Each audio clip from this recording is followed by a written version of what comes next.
Ici, à l'ouest de Brest, le nouveau écoquartier de la Fontaine-Margot est en pleine extension. Pour Valérie et Philippe, il s'agit d'une menace directe pour la pérennité de leur ferme laitière biologique. Un tiers de leur terre, soit 20 hectares, serait reprise par la mairie qui en est propriétaire à 90%. Une situation inacceptable pour ce couple. Cette ferme, on est à peu près à la 5e génération. Moi, ça fait presque 20 ans que je suis installé. Je me suis converti en bio en m'installant avec mes parents. Et puis, aujourd'hui, ouais, on a envie de maintenir ce patrimoine familial, c'est sûr, mais aussi on pense que c'est un patrimoine brestois, en fait. Ces gérants ont besoin de terre pour nourrir leurs 45 vaches laitières. Ils travaillent en bio, en autonomie totale. La pâture est essentielle pour les bêtes. Pour mieux s'adapter, ils ont accepté de se diversifier. Ils ont créé un atelier de transformation et fournissent en yaourt les cantines municipales.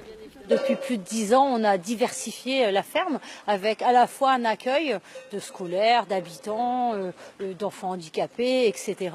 Aussi la mise en place de l'atelier de transformation. On a également un jardin partagé et toutes ces activités ont été mises en place pour s'adapter à la ville. Ils ont pu mesurer le soutien apporté par la population.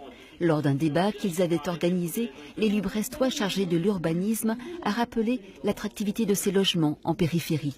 Une maison individuelle avec un petit jardin tout autour, donc ça c'est un peu un rêve collectif.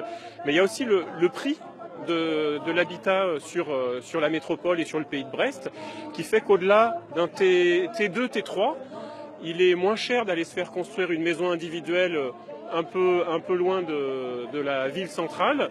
Une nouvelle mobilisation est prévue à la mi-février.